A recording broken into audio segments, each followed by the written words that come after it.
কুরুক্ষেত্রের যুদ্ধের সময় এমন একজন যোদ্ধা ছিল যে যোদ্ধা একাই কুরুক্ষেত্রের যুদ্ধকে নিশ্চিহ্ন করতে পারতেন।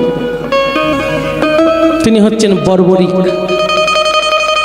তিনি হচ্ছেন বর্বরিক।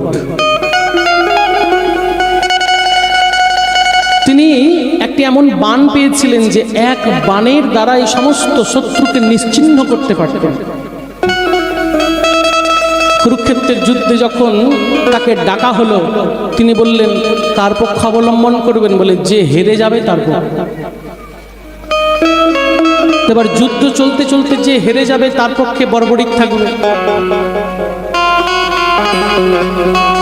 বিপক্ষ পক্ষ আবার হারতে যাবে, সে এই পক্ষ ত্যাগ করে ওই পক্ষে যাবে।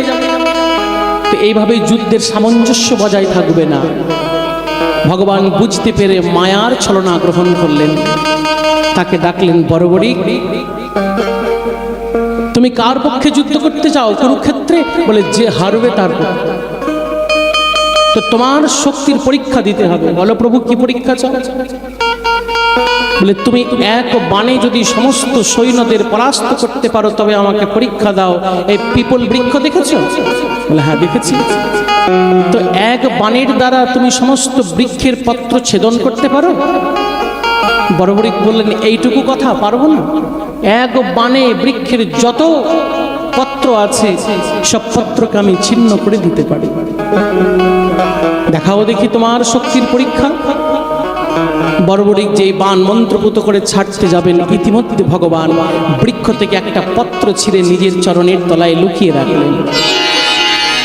যেই বর্বরিক বাণ ছেড়ে দিলেন, সমস্ত পত্রের মধ্যে দিয়ে বাণ বিদ্ধ হয়ে বেরিয়ে গেল, সব পত্র ছিন্ন হয়ে গেল। বর্বরিক বলে দেখো প্রভু, আমি আমার শক্তির পরীক্ষা দিয়েছি, বৃক্ষের সমস্ত পত্র ছিন্ন হয়ে গিয়েছে। ভগবান বললে বর্বরিক একটি পত্র বাকি রয়েছে। সঙ্গে সঙ্গে ভগবান নিজের চরণের তল থেকে সেই পত্রটি বের করে দেখালেন, এই দেখো, এটা তুমি ছিন্ন করতে পারো না। তবে প্রভু কি আদেশ, কি চাও? শর্ত হয়েছিল হেরে গেলে তিনি যা চাইবে তাই দেব। বর্বরিক প্রভুর চরণে নতমস্তক হয়ে বললে প্রভু কি চাও? বলে তোমার মাথাটি কেটে আমাকে দাও, তোমার মাথাটি কেটে আমাকে দাও। বর্বরিক নিজে মস্তক কর্তন করে ভগবানকে দিলেন। আর ভগবান পরীক্ষা নিয়ে প্রসন্ন হয়ে বললেন কি চাও বর্বরিক? শেষ ইচ্ছা কি? বলে প্রভু আমি কুরুক্ষেত্রের যুদ্ধ অন্তিম কাল পর্যন্ত দর্শন করতে চাই। মস্তক কেটে নিয়ে পাহাড়ের চূড়ার মধ্যে সে মস্তকটি রেখে দিলেন। সে কাটা মস্তক বর্বরিক কুরুক্ষেত্রের যুদ্ধ দর্শন করেছিলেন।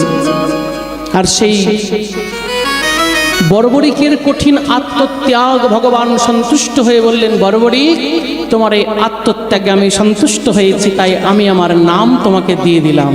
তোমার নাম হবে আজ থেকে খাটু শ্যাম। बोलिए बाबा खाटू श्याम की जय।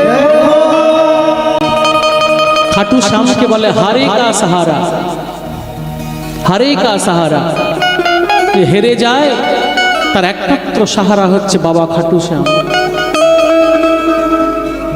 নিজের শ্যাম নাম পর্যন্ত বর্বরিককে দিয়েছে, নিজের কৃষ্ণ নাম পর্যন্ত দ্রৌপদীকে দিয়েছে, ভগবান নিজের নাম পর্যন্ত ভক্তকে প্রদান করে দিয়েছে।